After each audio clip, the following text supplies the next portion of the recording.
Denn als unsere Partei gerade 7 Mann hoch war, sprach sie schon 2 Grundsätze aus. Erstens, sie wollte eine wahrhaftige Weltanschauungspartei sein. Und zweitens, sie wollte daher kompromisslos die einzige Macht und alleinige Macht in Deutschland. Es ist unser Wunsch und Wille, dass dieser Staat und dieses Reich bestehen sollen in den kommenden Jahrtausenden. Wir können glücklich sein zu wissen, dass diese Zukunft restlos uns gehört. Había que condenar a un gobierno, el de Néstor Kirchner, que desendeudó al país, que le pagó el Fondo Monetario Internacional. Había que traer de vuelta al Fondo Monetario Internacional. Y para traer al Fondo Monetario Internacional había que convencer que el que le pagó, que el que nos desendeudó era un chorro y que vino solamente a la presidencia de la República a robar y sacar el país. A mí me absolvió la historia y me va a absolver la historia. Y a ustedes seguramente nos va a condenar la historia. Nada más y muchas gracias.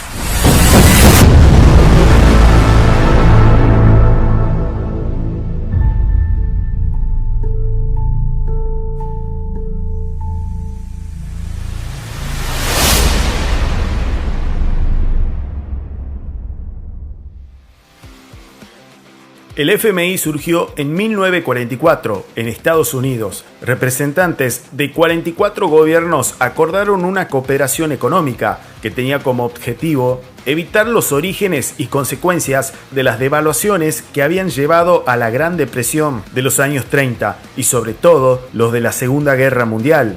Luego, en 1947, el FMI comenzó sus operaciones financieras con su primer préstamo a Francia y establecieron un patrón monetario llamado oro-dólar, el cual consiste en que el valor de cada moneda se fijaría en relación a la divisa estadounidense y esta respecto al dólar.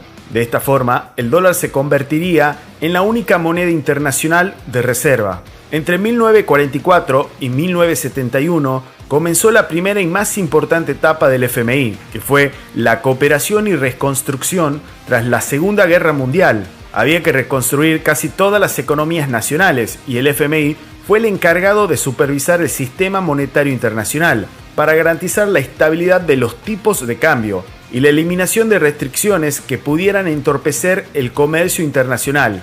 En 1989 cayó el muro de Berlín y 2 años después la Unión Soviética, provocando una transformación del mapa de Europa. Entre 1990 y 2004, el FMI desempeñó un papel central para ayudar a los países que habían pertenecido al bloque soviético, para pasar de una economía cerrada a una economía de libre mercado. Y con el pasar del tiempo, el FMI tuvo importantes intervenciones en las crisis de México en 1994, Asia en 1997, Brasil en 1998 y Argentina en el 2001.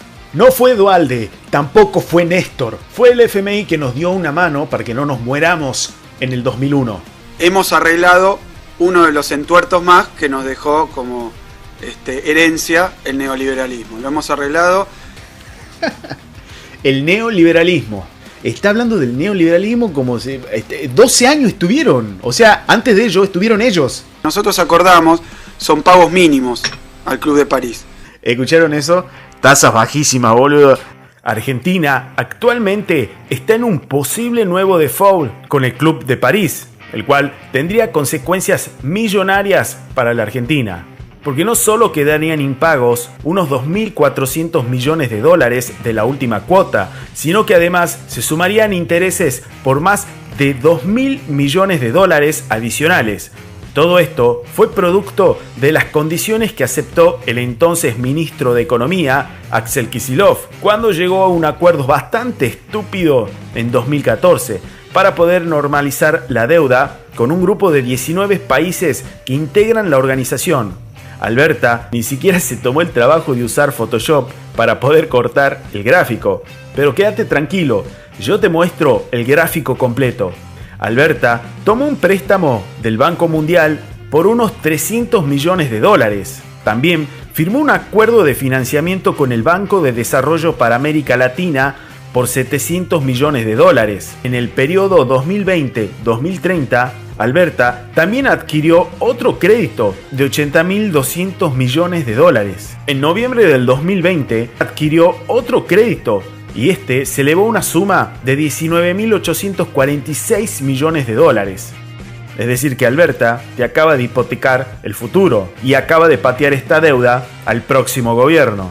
No es por nada ni para meter cizaña, pero ya Alberta nos endeudó a 10 años por 101.046 millones de dólares. Nada más ni nada menos. En un año. Ahora te invito a ver todas las deudas que recibieron todos los gobiernos desde Cámpora hasta el día de la fecha.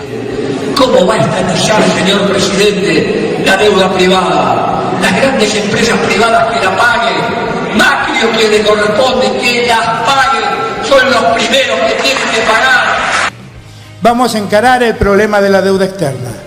No hay pagos de deudas que se puedan sostener si el país no crece. Tan simple como esto. Para poder pagar hay que crecer primero.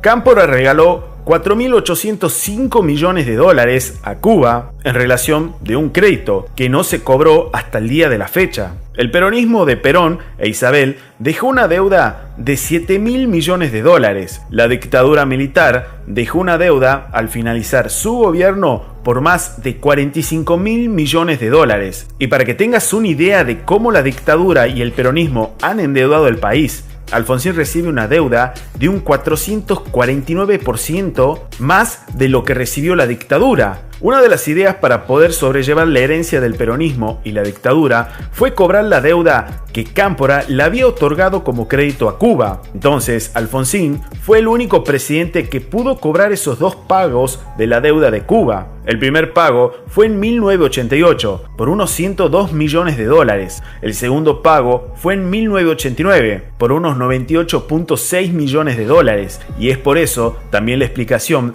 de por qué Alfonsín tuvo fotos con Fidel Castro. Alfonsín, luego de ser derrocado y al finalizar su gobierno, deja una deuda de 63.000 millones de dólares. Pero 8 días antes de dejar su presidencia, el gobierno entrante de Carlos Menem le pide a Alfonsín que saque un crédito de 76.680 millones de dólares, dinero que cobró y ejecutó Carlos Menem.